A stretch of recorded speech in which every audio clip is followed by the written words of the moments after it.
Hey everyone, it's Kathy Alessandria, your Yes I Can coach, and welcome to this episode of Yes I Can Living. I am excited to be bringing you the latest magazine issue, print issue of the magazine. Be sure you have subscribed. If you haven't yet, hop on over to yesicanliving.com. It is a free subscription filled with resources, our print magazine, our online tools, and then we have, of course, our monthly networking luncheons. We'd love to see you that as well. It's all about connection, collaboration, and building a community to really support other women. Speaking of building a community, so today I'm very excited to have with us Elizabeth Ribons. She is a lifelong entrepreneur, founder, and podcast host and speaker who encourages her audiences to not only embrace change, but to leverage it, learn from it, and get good at it. Boy, we all need that, don't we? We can make it happen for us instead of to us, and why not have fun doing it? Elizabeth is no stranger to change and created Next Career and Life to inspire and support women into their next chapter and to remain relevant at all ages and stages of life. Next is a community, a podcast, and a resource site full of experts, inspiration, events, stories, all to empower women to what is ever next for them. And you can only imagine, listeners, that completely resonated with me. So Elizabeth, welcome so much. Thank you so much for joining us. It's great to have you here. Oh, thank you, Kathy. I'm glad to be here. Yeah, thank you for that. Thank you for that introduction. Yes, my tongue-tied and twisted introduction. Well, you're human. Oh my gosh. What do you know? Imagine that. Okay, I'll admit it. Anyway, well, why don't you tell our listeners a little bit more about you and how you got started and why you got started in this business? Okay. Well, as you had said, I am a lifelong entrepreneur. I've worked for myself longer than I've worked for any one person. And I always knew that ever since I was a kid that I wanted to work for myself. And I was always creating little businesses. And I did that throughout college. And then I, worked a bit in film and TV, and then was able to finally launch my own clothing line. And that was fabulous. I got the prize. I did what I wanted, and I worked really, really hard to get it. And then I got to a place where it was like, wait a minute, I got the prize, but right now, the thing that I wanted so badly, I'm not wanting it as much, because I saw at that time I was having my first child that I wouldn't be able to give 100% in any place. I was going to be spread way too thin. And that's when I decided, even though I was, in major department stores and in boutiques, that was a great thing, was a wonderful goal to have reached. I realized I needed to close my doors because I wasn't going to get another chance at raising a child, but I could always start another business. I'd proven that to myself. So much to people's chagrin, they didn't like that I was doing that. They're like, oh my gosh, especially back in that time, way back when women had fought so hard to have businesses and have careers and all of that. To stay home was not cool. It was not a cool thing to do, but I made that choice. And then I sort of, figured once I could get my head above air, and get my head above water, I started flipping houses. And then that started to turn into people, and I did my own homes and also other homes, and people started asking me for my advice. And then the next thing I know, they want me to do, and it got bigger and bigger, and I got credentialed, and that turned into a whole big business. I'm an architectural designer. So I was doing that for many years and had a firm. And during that time, I really got very, all my life. I mean, I was born in humble means a single mom raised me. And so change and being resilient and being able to change things up and being creative and understanding that I could make things happen in a certain way that would be a positive if I could. And so I think that that's just been an underlying thread, something that I bring. And so when I go, whether I was doing a 1 square block, city block building with a team or working on someone's kitchen, it was the same sort of template of, coming up with the ideas and being able to implement and help people get to what it is. And I'm super good at drawing out what it is they need to do. So that's how I came to really, I've mentored a lot of women in business, and I have a lot of colleagues and people who are in this midlife, which can be so disruptive. It's clinically proven that it is the most disruptive time in life, between 40 and 60-ish above.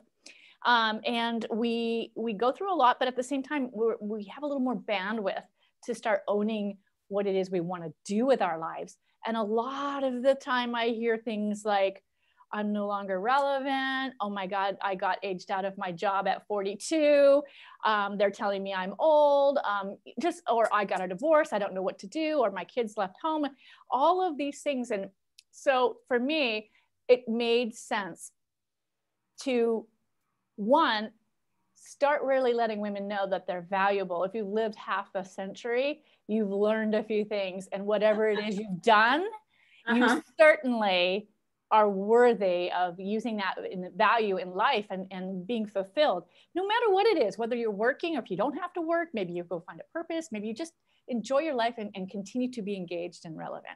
So that's what Next is about. Next Career in Life is about all that it takes to support, whether I can spark inspiration or supply some kind of resource to help you to continue to remain relevant and earning if that's what you need to do.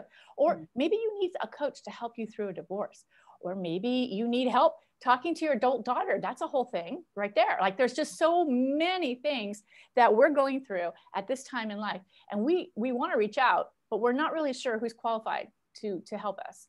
So I'm sort of opening the door in my membership site to this network of vetted, curated, fabulous people who really walk the talk. It's like you say, walk the talk, and they do what they say they do, and they're proven to be, effective. So that's what I'm doing, as well as all kinds of great community.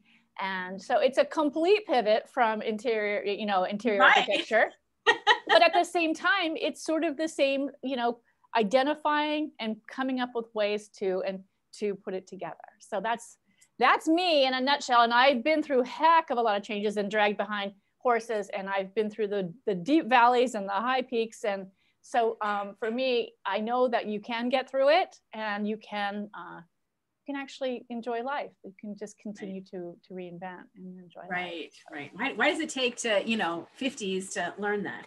I know. What the heck? Why can't they teach us this in school? Or well, I think too, women we get so caught up in all the roles, and once you have kids and then you're married and you're working, you're doing all these things and showing up, that we kind of just have to we usually choose to put ourselves on the back burner, and then we don't start waking up to that until mid 40s or beyond, and that's that moment of, well, what's next? I don't know, Right. So, Absolutely. Yeah. So you're definitely a serial entrepreneur. Lots of different things that you've started and moved through, which is super exciting. I can totally relate to that.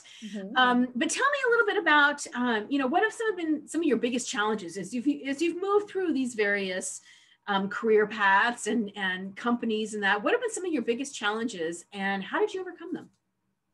Oh my gosh. Well, I think for me, it was always, I have this big idea, and how am I going to make it happen? And I always have to remember, I'm older now, so I'm a little wiser, but starting small, and then the little bits come together.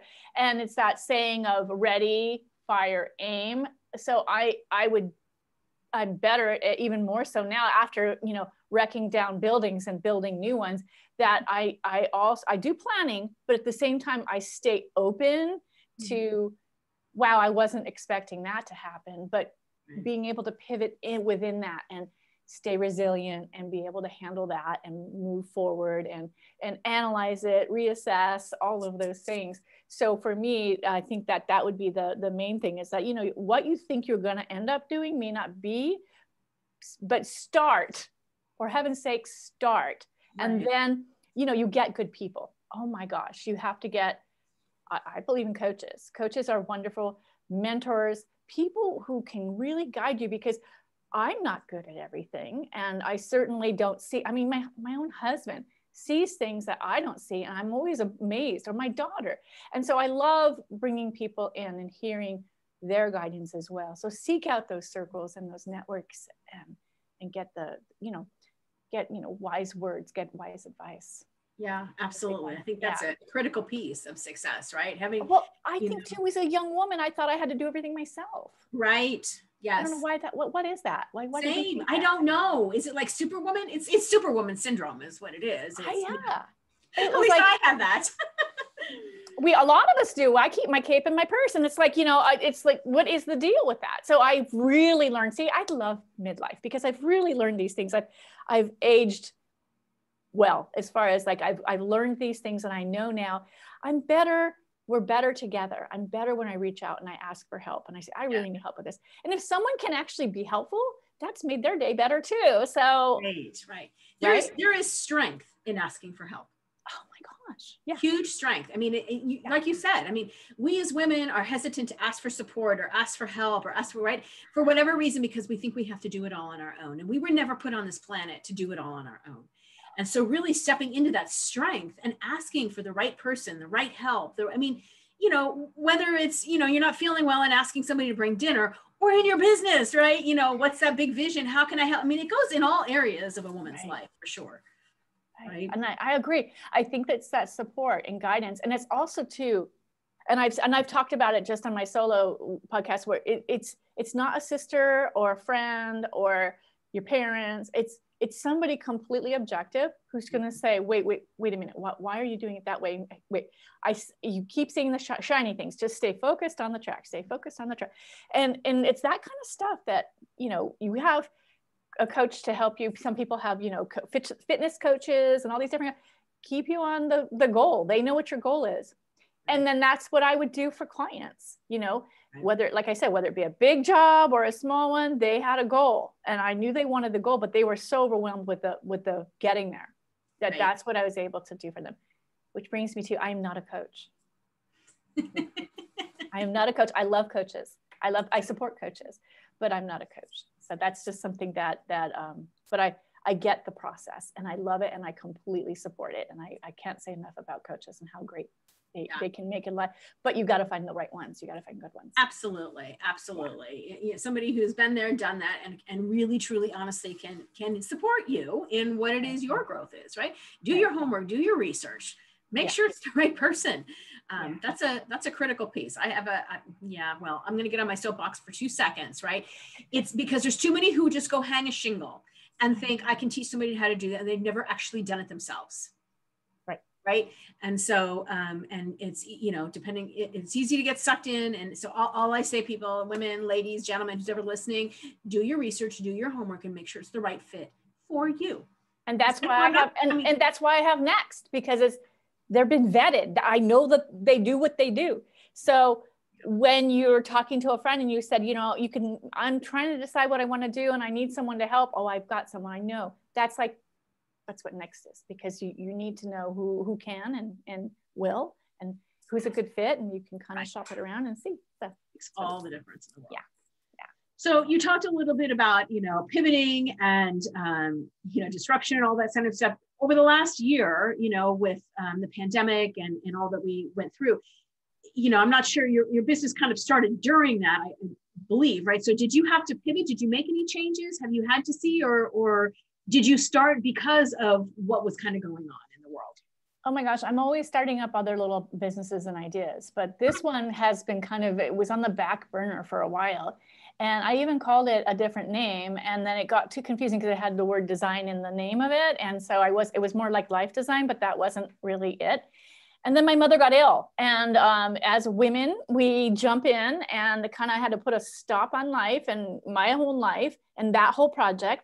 And I still had my design firm, which, you know, I just do consulting now, but I had my design firm. So I had all this going and I just had to kind of put that on the back burner. So the best thing, I mean, it's very sad, but the best thing that could have happened was this pandemic, because it got me sitting in the house, not taking more, you know, because those jobs are pretty yummy when someone comes to you with this really fabulous interior, you know, design job. So it got me sitting down and getting it done. And I couldn't be happier that I have, because every day I'm working on this, I am so incredibly thrilled to be doing it.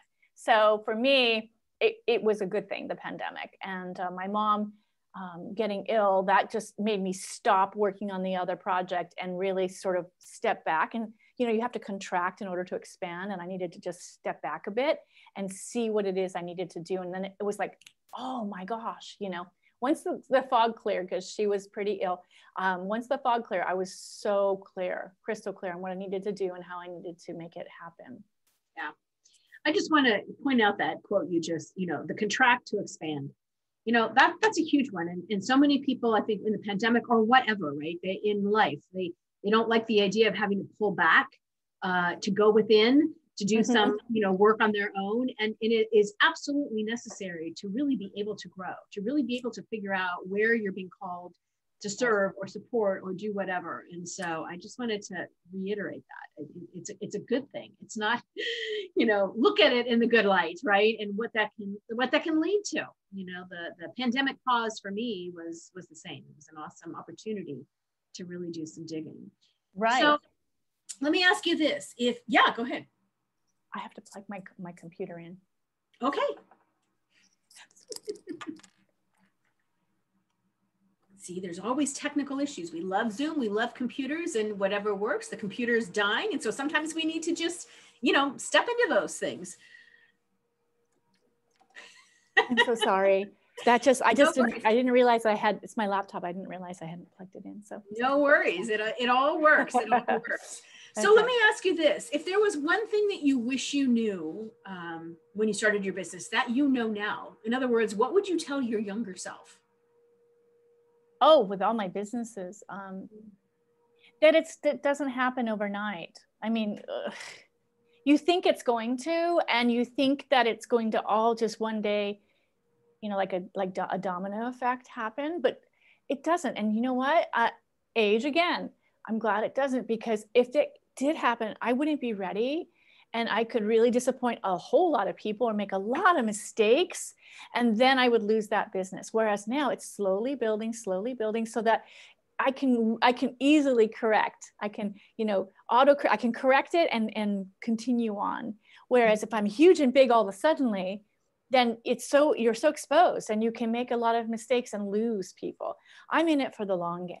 So I'm just plodding along, and I know that difference too, because a lot of people go into business and they're done in 1 year because they think in their mind they're going to be raking in the money and it's all going to be great at 6 months.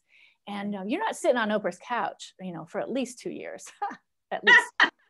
You know what I'm saying? So the thing is that it just takes time, and I realize that, and I'm willing to take the time that it takes, just like raising a child. The first 2 years are hell. Right. It's really hard when you're first, right? It's a lot of work, but you do it for love. You do it because you just are so happy, so that's what it's about. And I think that's part of, whether you're an entrepreneur, I think that is part of the defining piece of being an entrepreneur, right? Yeah. Because you got to have that drive and the resilience, the tenacity and the grit and everything else that goes with that, right? To keep moving forward, because it isn't an overnight. And even 2 years can be pretty darn quick to turn things into a, highly profitable, successful business. Right.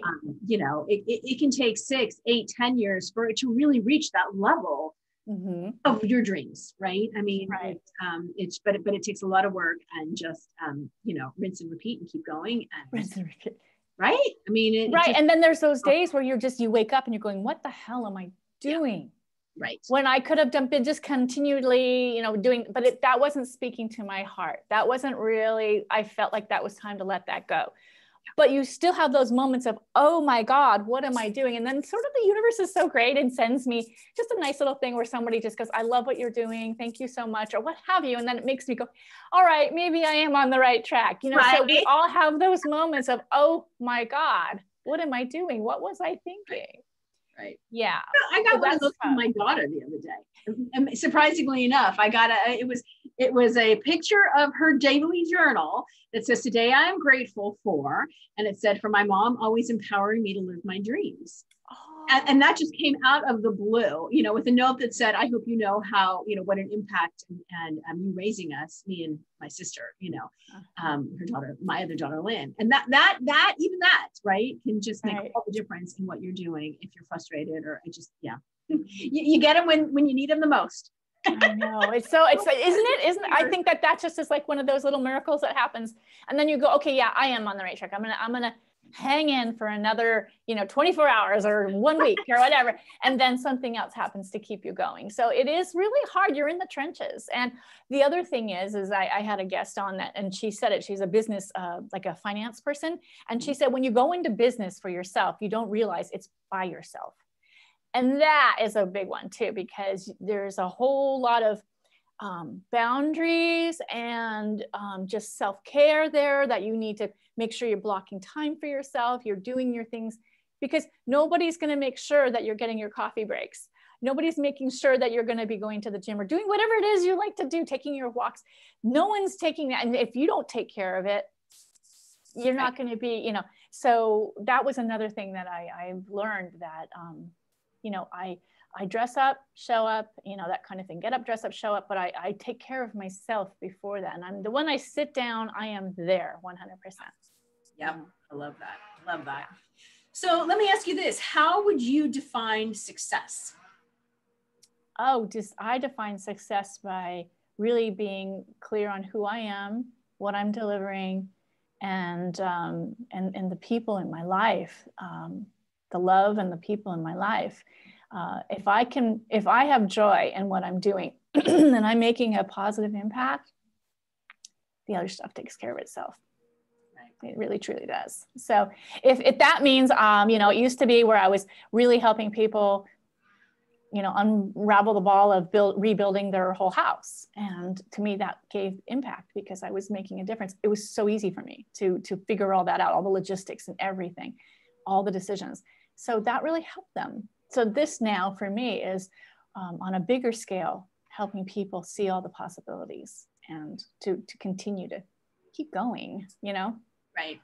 Yeah. Inspiring them. And I love that, to see all the possibilities, because there are so many possibilities. So and sometimes our head is too far down to take a moment to look up and see that great big sky that we can, soar into.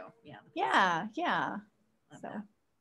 So if somebody wants to connect with you, where would they go to find out about this new community that you're creating or your podcast? Let's give it all to them so they can connect with you. Oh, I've got my hands in a lot of different pots.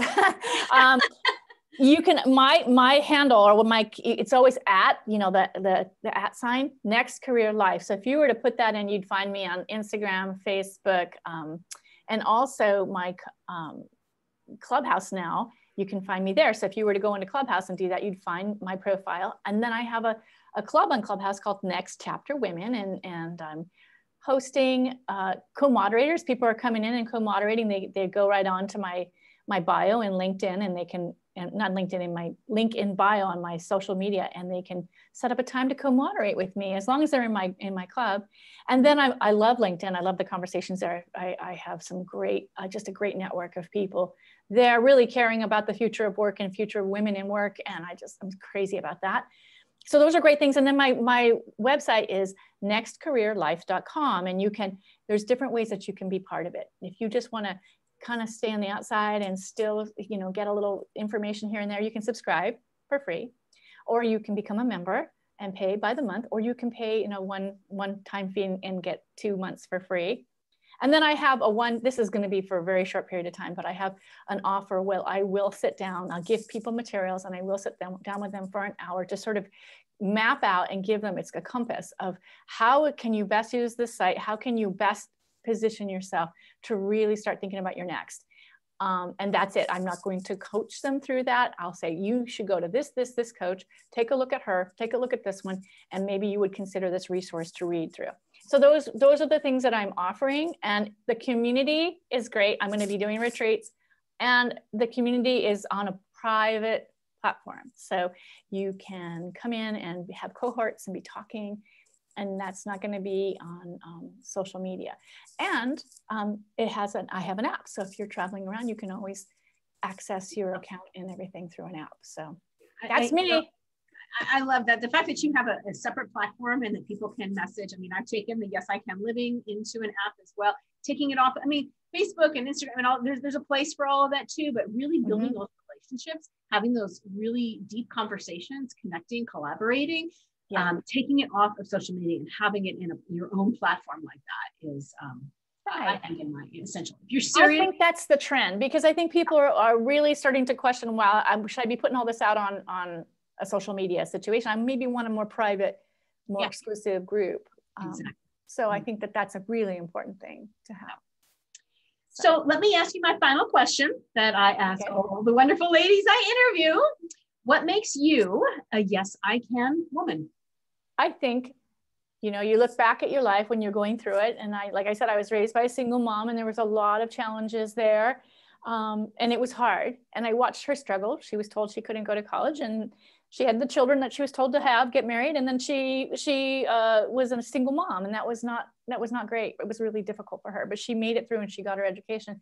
The thing is I saw those struggles and we had to struggle, but it taught me that in the end, I'm always okay. I'm going to always be okay. So it taught me to be a little bit more of a risk taker. So I'm more confident, and I'm confident not because I think I'm all that. It's because I have been down in the trenches, in the bottom, rock bottom, and I've made it out. So I know what it's like to work hard, and I have confidence. And I think that that's an important thing that I'm thankful for now. Looking back, I'm thankful for it. So yeah, that's where the gold is. That's where we learn some of our deepest, hardest lessons. Exactly. But it will take us far in life, especially when we're looking at living that yes, I can life. Yes, I can. Exactly. I can. Oh, I love it. I love it. Well, Elizabeth, thank you so much for joining us today. I really appreciate your time, sharing your story with us, sharing your new community with us. I hope everybody will jump on over, at least subscribe so you get some of the details, check it out, look around, even join her on one of the clubhouses and listen in for her thought leadership. And so thank you, Elizabeth. Appreciate your time. Thank you so much, Kathy. You bet. And we will see you during our next episode of Yes, I Can Living. Until then, step into your Yes, I Can life. Bye-bye, everybody.